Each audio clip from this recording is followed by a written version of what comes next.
Alhamdulillahirabbil alamin wa bihi nasta'inu ala umuri dunya waddin wassalatu wassalamu ala asyrafil anbiya'i wal mursalin wa ala alihi wa ashabihi wa man tabi'ahum bi ihsanin ila yaumiddin amma ba'du.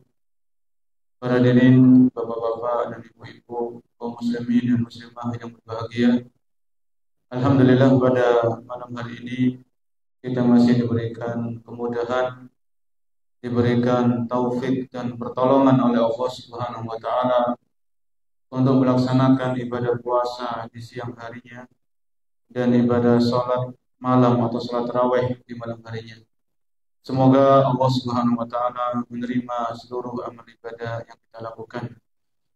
Amin ya rabbal alamin. Para jamaah yang Allah muliakan, pada kesempatan yang berbahagia malam hari ini kami ingin membahas sedikit tentang tema menjaga waktu di bulan Ramadan. Sebagaimana yang kita ketahui bersama, di dalam Al-Quran, Allah Subhanahu wa taala itu bersumpah dengan waktu. Allah bersumpah dengan waktu lebih dari satu ayat di dalam beberapa surat yang berbeda. Di antaranya Allah Subhanahu wa taala berfirman, "Wadduha", demi waktu duha, "wal laili idza saja", dan demi waktu malam apabila malam itu tiba. Di dalam ayat yang lain Allah Subhanahu wa taala berfirman, "wal laili idza yaghsha", demi waktu malam apabila malam itu sudah datang. Di dalam ayat yang lain Allah berfirman, "wal fajr", demi waktu fajar. Dan mungkin masih ada ayat-ayat yang semakna yang di situ Allah Subhanahu wa taala bersumpah dengan waktu. Maka tentunya ini mengajarkan kepada kita bahwasanya waktu itu sangat berharga. Waktu itu adalah modal bagi kehidupan seorang muslim dan muslimah di dunia ini. Ketika Allah bersumpah dengan waktu, Allah bersumpah dengan makhluknya. Dan apabila Allah bersumpah dengan makhluknya, dengan ciptaannya, maka ini menunjukkan objek atau waktu itu adalah sesuatu yang sangat penting. Kemudian di dalam hadis Nabi kita Muhammad sallallahu alaihi wasallam, beliau bersabda, "Nikmatani maghbunun fihi ma katsirun minan nas, as-sihhatu wal faragh." Ada dua kenikmatan, ada dua karunia yang di situ manusia itu banyak terlalaikan, banyak tertipu, yaitu nikmat sehat dan nikmat waktu luang. Ya. Jadi dua-duanya ini nikmat dari Allah Subhanahu wa taala, karunia, anugerah dari Allah Subhanahu wa taala. Namun Nabi mengabarkan, Nabi menjelaskan dua nikmat ini itu banyak dilalaikan oleh manusia, termasuk kaum muslimin di dalamnya. Ya. Karena jarang para jamaah dua nikmat ini terkumpul dalam seseorang. Ada orang itu dia sehat, tapi sibuk, nggak punya waktu luang. Waktunya itu banyak aktivitas, banyak kegiatan. Ada orang itu dia badannya sakit, ya. Akhirnya dia banyak waktu luang. Jadi kalau di dalam seorang muslim, seorang muslimah terkumpul dua nikmat ini, nikmat sehat sama apa tadi? Nikmat waktu luang harus dimanfaatkan dengan sebaik-baiknya. Ya, apalagi di dalam bulan Ramadan. Menyia-nyiakan waktu di luar Ramadan itu sesuatu yang merugikan. Apalagi menyia-nyiakan waktu di dalam bulan Ramadan. Ya. Sampai para ulama itu menyebutkan seandainya penghuni kubur, ya penghuni kubur itu bisa kembali ke dunia, maka mereka ingin kembali ke dunia ketika bulan Ramadan, masuk di bulan Ramadan. Karena sangat agungnya bulan Ramadan ini, karena saking luar biasanya bulan Ramadan yang mulia ini. Ya. Di dalam hadis yang lain Nabi SAW menyebutkan dalam riwayat Hakim, "Igtanim khamsan qabla khamsin", gunakan 5 hal sebelum datangnya 5 hal. "Syababaka qabla haramik", gunakan waktu mudamu sebelum datang masa tua. Ya. Jadi yang muda-muda ini, kalau kita di Ramadan kita masih muda, gunakan masa muda ini. Ya. Dengan sebaik-baiknya. Karena masa muda ini kan nggak lama. masa muda ini akan segera berlalu dan berakhir. Tiba masa tua. Kalau kita lihat, ya memang nggak semua orang tua itu lemah dalam beribadah. Masih ada orang tua itu yang seger, yang kuat dalam beribadah. Ya, maka kemudian Nabi mengatakan sihataka qabla saqamik. Gunakan masa sehatmu sebelum datang masa sakitmu. Ya, jadi sehat ini kan nikmat yang juga sangat berharga, nikmat yang mahal para jemaah. Coba kalau kita nganggur-nganggur gitu ya, datang ke rumah sakit, ya jalan-jalan aja ke rumah sakit. Ya, nggak ada yang mau dijenguk, cuman jalan-jalan tok gitu, ke Suwandi gitu ya. Lihat di sana tuh macam-macam, ada yang terbaring di kasur, ada yang mau operasi mungkin, ada yang ini, ada yang itu. Ya minimal kan kita mengingat nikmat sehat. Kalau kita datang ke rumah sakit kan gitu. Kemudian Nabi mengatakan hina qabla fakrik. Gunakan masa kekayaanmu, masa cukupmu sebelum datang masa miskin, masa fakir. Karena kekayaan, kecukupan ini kita nggak tahu para jemaah. Ya, bisa jadi seseorang yang awalnya itu kaya, kecukupan, kemudian Allah uji dengan kemiskinan dan kefakiran.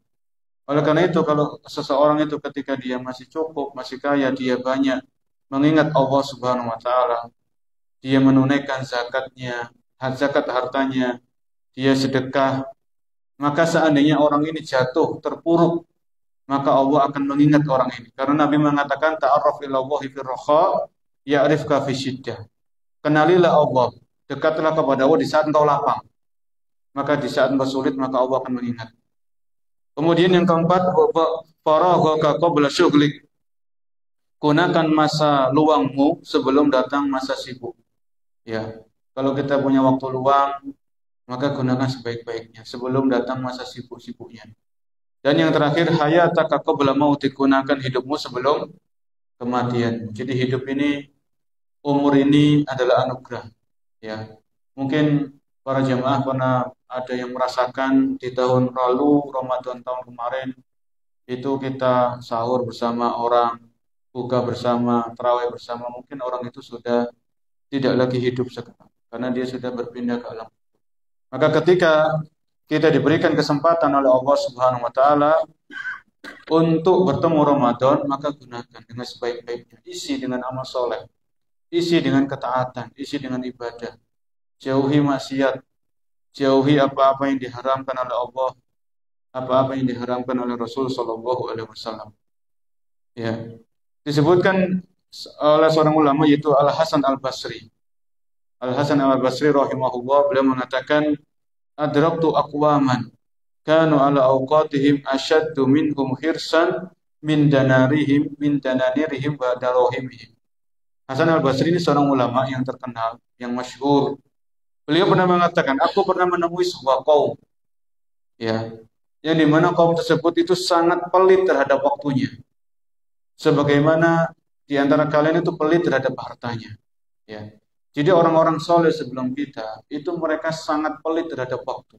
Ya, jadi kalau diajak ngobrol itu dilihat dulu ngobrolannya ini bermanfaat atau tidak. Kalau obrolannya nggak bermanfaat maka dia nggak mau, karena masih banyak ketaatan-ketaatan, ibadah-ibadah yang bisa dikerjakan. Bahkan seorang ulama, yaitu Syekh Abdurrahman As-Sa'di, beliau ini seorang ulama tafsir, punya buku tafsir. Waktu itu beliau itu melihat sekelompok anak muda, guyon, ngobrol, ya. Maka Syekh As-Sa'di mengatakan, seandainya waktu mereka ini bisa saya beli waktu mereka. Ya. Jadi orang soleh sebelum kita itu mereka sampai kekurangan waktu untuk beribadah, kekurangan waktu untuk membaca, belajar, untuk mengajar, untuk nulis dan sebagainya. Ya. Adapun orang-orang di zaman kita, sebagian kita malah buang-buang waktu, malah bingung mau ngapain. Ya waktunya itu tura-tura berarti. Ya. Maka karena ini mungkin kita masih minim ilmu kita masih sedikit. Kalau kita semakin terus belajar, dan kita mengingat kematian, bahwasanya kematian itu bisa datang tiba-tiba, datang kapanpun, maka kita akan berusaha memaksimalkan waktu ini. Kemudian menggunakan waktu di bulan Ramadan tentunya yang pertama itu memperhatikan amalan-amalan yang wajib.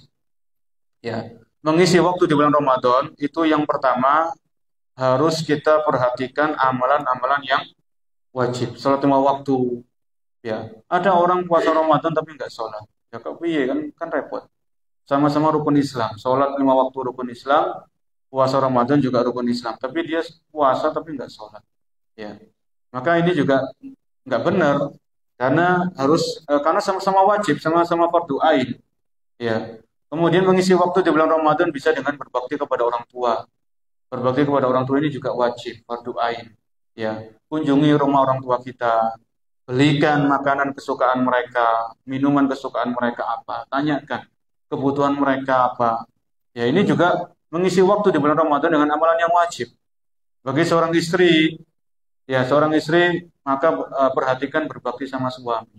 Kalau seorang istri lagi ngaji, baca Al-Quran, suaminya manggil, ya suaminya foto sesuatu, ya berhenti dulu ngajinya, berhenti dulu, penuhi panggilan suami, baru setelah itu ngaji lagi, lanjutkan ngajinya, lanjutkan dan terusnya. Ya, jadi amalan wajib ini nggak bisa ditawar para jemaah. Yang namanya wajib ya wajib, harus dikerjakan. Kalau ditinggalkan maka berdosa. Ya, begitu pula misalnya ada seorang anak ini izin itikaf, dia itikaf, ya 10 hari terakhir itikaf. Kemudian mungkin anak ini lupa nggak izin sama orang tuanya. Tiba-tiba di tengah-tengah itikaf orang tuanya nelpon, suruh pulang. Ya sudah pulang dulu. Karena itikaf hukumnya apa? Sunnah. Berbakti sama orang tua hukumnya wajib, fardu ain. Ya. Maka kalau seorang anak mau itikaf izin dulu sama orang tuanya. Mungkin nanti orang tua kita butuh kan kita nggak tahu. Tapi kalau orang tua kita sudah kita saya tahu, kita izin, maka mereka mungkin kalau ada perlu mungkin masih bisa ditunda dulu. Oh anak saya lagi itikaf. Ya dia lagi ibadah sama Allah Subhanahu wa taala. Jadi ini para jemaah yang mengisi waktu itu harus kita perhatikan lagi yang wajib ini. Ada orang itu mungkin sahur. Sahur itu sunnah. Ya, bernilai pahala. Tapi sahurnya kewarkan. Sahurnya kebanyakan, akhirnya ngantuk. Setelah subuhnya kelewatan. Ya, setelah subuhnya mungkin di akhir-akhir waktu karena ketiduran, karena kekenyangan di waktu sahurnya. Ya, jadi orang semangat terawih itu bagus, semangat terawih itu bagus. Itu pahalanya juga besar. Tapi jangan lupa semangat sholat berjamaah juga di 5 waktu kalau yang laki-laki. Subuhnya berjamaah, zuhurnya berjamaah, asar berjamaah, maghrib berjamaah, isya berjamaah, ya kemudian terawih dan witir berjamaah. Kemudian mengisi waktu di bulan Ramadan itu mengisi waktu dengan zikir berjamaah. Ya, zikir ini para ulama mengatakan zikir itu ibadah yang mudah, ibadah yang gampang, ya, dan nggak butuh tenaga yang banyak, ya. Yang butuh zikir itu konsentrasi dan kesungguhan dan semangat. Allah sebutkan dalam Al-Quran surat Al-Ahzab ayat 40, ya ayyuhalladzina amanu uzkurullaha dzikran katsira. Wahai orang-orang yang beriman, berzikirlah kepada Allah dengan zikir yang sebanyak-banyaknya. Maka mengisi waktu di bulan Ramadan kan kita tahu sudah tahu tadi sudah ingat, oh waktu itu nikmat yang luar biasa, nikmat yang mahal. Maka ngisi waktu itu diantaranya setelah melakukan amalan-amalan yang wajib, kemudian amalan-amalan yang sunnah, maka perbanyak zikir. Ya, zikir pagi dan petang itu jangan dilewatkan. Kemudian termasuk baca zikir itu adalah membaca Al-Quran, perbanyak membaca Al-Quran. Ya, karena termasuk zikir adalah membaca Al-Quran. Kemudian baca tasbih, tahmid, tahlil, takbir, baca istighfar, baca salawat kepada Nabi SAW, baca apa lagi? Subhanallah wa bihamdihi, subhanallahil adzim. Ini kan 2 kalimat yang ringan di lisan, berat di timbangan, dan dicintai oleh Allah Subhanahu wa taala. Ya. Itu mengisi waktu dengan apa? Dengan zikir. Ya. Usahakan kan di bulan Ramadan ini kan kita sahur ya, berarti kan nggak sarapan. Sudah nggak ada sarapan lagi kan lagi puasa. Maka ada di antara zikir yang besar pahalanya itu baca apa? La ilaha illallah wahdahu la syarikalah, lahul mulku wa lahul hamdu wa huwa ala kulli syai'in qadir. Ini 100 kali di pagi hari. Ya, kalau di luar Ramadan mungkin kita nggak koper, nggak sempat, tapi coba di Ramadan ini. Ya, kan kalau habis subuh kan kita nggak gopo mulai gitu baca, nggak cepat-cepat pengen pulang. Duduk dulu di masjid tenang, baca zikir la ilaha illallah wahdahu la syarikalah, lahul mulku wa lahul hamdu wa huwa ala kulli syai'in qadir. Itu pahalanya besar. Diberikan dicatatkan kebaikan 100 kebaikan, dihapuskan 100 kesalahan, pahalanya pahala seperti membebaskan 10 orang budak. Dan ada pahala-pahala yang lain. Nanti bisa dicek lagi di buku doa dan zikir. Ya. Terus mengisi waktu di bulan Ramadan ini bisa dengan menuntut ilmu, dengan belajar agama. Sekarang menuntut ilmu itu dimudahkan. Ya. Jadi kalau ada waktu luang coba ngaji tafsir berjamaah. Karena bulan Ramadan ini bulan diturunkannya apa? Bulan diturunkannya Al-Qur'an.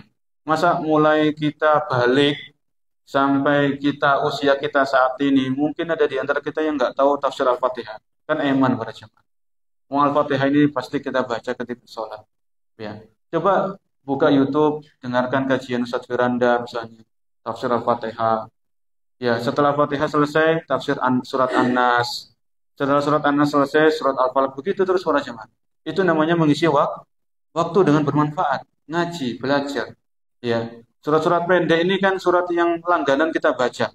Ya, langganan kita baca ketika sholat sunnah. Ya, maka ini diantara memanfaatkan apa? Waktu silaturahmi. Maka supaya kita teratur waktunya, ya insya Allah yang sudah sepuh ini kan sudah berpengalaman dalam memanfaatkan waktu, maka perlu kita punya target, perlu punya apa? Jadwal. Hari ini misalnya besok hari Ahad, itu saya mau ngapain aja, ya. Karena biasanya kalau orang itu nggak punya jadwal, nggak diatur, maka nanti diajak koncone, ayo jalan-jalan hari Ahad pagi kan ke Tugu Pahlawan. Padahal itu kita nggak terlalu penting, nggak terlalu perlu. Baju baru sudah ada, ya. Kemudian kue-kue Lebaran sudah disiapkan. Terus ngapain ke Tugu Pahlawan kalau nggak ada perlunya? Kan begitu. Jalan-jalan tok, nggak jelas. Padahal waktu ini terus berjalan. Waktu yang sudah berlalu nggak akan kembali lagi. Ya, maka kenapa orang itu gampang diajak ke sana kemari? Karena dia nggak punya jadwal, nggak punya komitmen.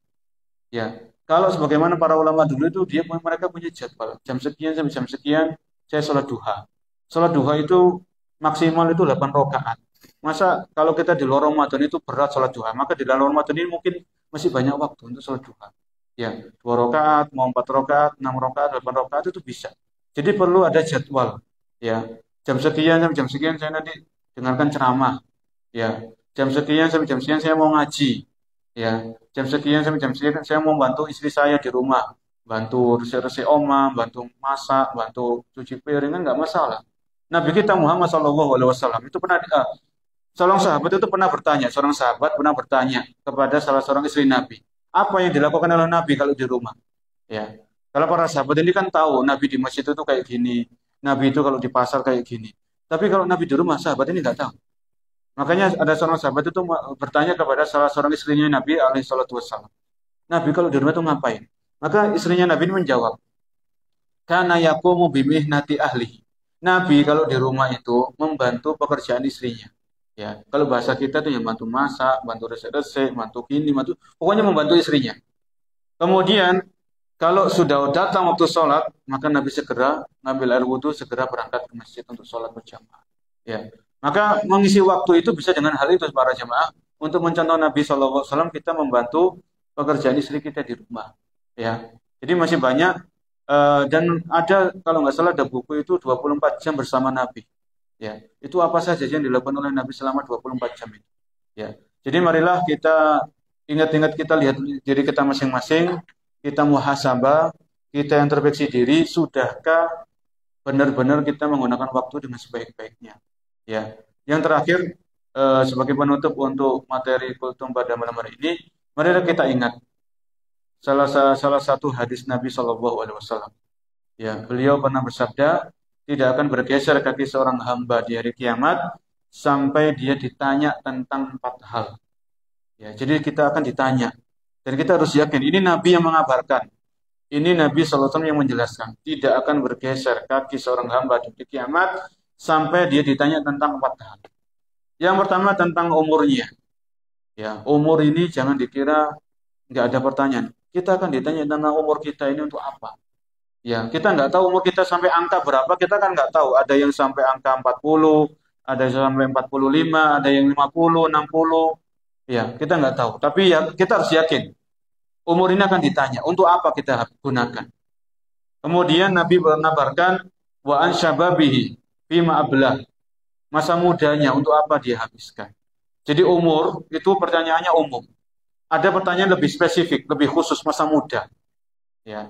Jadi kalau yang sudah sepuh, maka diingat-ingat masa muda kita itu untuk apa kita habiskan. Ya, kalau masa muda kita dulu untuk kelalaian, untuk maksiat, jauh dari Allah Subhanahu Wa Taala, maka perbaiki. taubat kepada Allah Subhanahu wa taala. Adapun yang masih muda, maka jangan tertipu dengan masa muda kita. Masa muda ini kan akan berakhir, akan berlalu, ya. Maka kita ingat masa muda ini ditanya nanti di hari kiamat. Untuk apa kita habiskan? Kemudian tentang ilmunya. Kita ngaji, kita taklim sepekan mungkin 1 kali, sepekan 2 kali itu jangan dikira nggak ditanya. Kita ilmu belajar ilmu itu akan ditanya. Untuk apa? Apakah sudah kita amalkan atau belum? Dan yang terakhir harta. Dari mana kita dapatkan dan untuk apa kita gunakan? Ya, maka harta ini ada juga pertanyaan. Jadi ini intinya dalam hadis ini Nabi menjelaskan sallallahu alaihi wasallam bahwasanya kita akan ditanya tentang waktu, tentang umur ini. Ya, jadi umur kita semakin panjang umur itu, maka hisabnya semakin berat, kan gitu. Ya, jadi nggak sama orang yang meninggal dunia di usia 40 tahun misalnya, dengan orang yang meninggal dunia di usia 60 tahun. Wah, yang 60 tahun ini hisabnya kan lama. 60 tahun ini mau buat apa saja. Iya, kita dikasih oleh Allah 24 jam ini ngapain aja. Ya, jadi menggunakan waktu itu, mari kita perhatikan masing-masing. Waktu ini singkat, kehidupan dunia ini tidak lama. Ya, menggunakan waktu itu kalau kita hal-hal mubah itu tolong diniatkan untuk ibadah. Ya, misalnya kita tidur sehari itu 8 jam atau 6 jam atau 7 jam. Kalau tidur ini kita niatkan ibadah, contohnya bagaimana tidur supaya bernilai ibadah. Sebelum tidur, wudhu, kan begitu para jemaah. Baca doa, tidurnya miring ke sebelah kanan. Maka adab-adab sebelum tidur ini kalau kita kerjakan, kemudian sebelum tidur itu kita niat. Saya tidur ini mau istirahat. Nanti malam mau sahur, nanti malam mau tahajud lagi, nanti malam mau tadarus, mau doa, mau istighfar. Jadi tidur yang berapa jam tadi? 6 jam, ada yang 7 jam, itu bernilai apa? Pahala. Karena kita niatkan untuk apa? Istirahat. Kalau kita nggak istirahat kan kita sakit, kita capek, ya. Kita nggak bisa maksimal dalam beribadah. Ya, makan, minum itu mubah. Ya. Jadi menggunakan waktu itu, niatkan hal-hal yang mubah untuk ketaatan atau wasilah untuk taat kepada Allah Subhanahu wa taala. Jadi hal-hal yang mubah itu akan dihitung pahala. Kan eman, tidur itu kan kita pasti tidur. Ya. Jadi kalau tidur itu nggak diperhatikan adab-adabnya, kemudian nggak ada niatnya, maka tidur itu nggak bernilai pahala. Padahal umur kita terus berkurang. Ini mungkin yang bisa kita sampaikan. Semoga Allah Subhanahu wa taala memberkahi umur-umur kita, ya, memberkahi waktu-waktu kita, dan semoga Allah Subhanahu wa taala memberikan taufik dan pertolongan kepada kita untuk memaksimalkan ibadah khususnya di bulan suci Ramadan. Semoga bermanfaat. Kita akhiri subhanakallahumma wa bihamdika asyhadu an la ilaha illa anta astaghfiruka wa atubu ilaik. Wabillahi taufiq wal hidayah. Wassalamualaikum warahmatullahi wabarakatuh.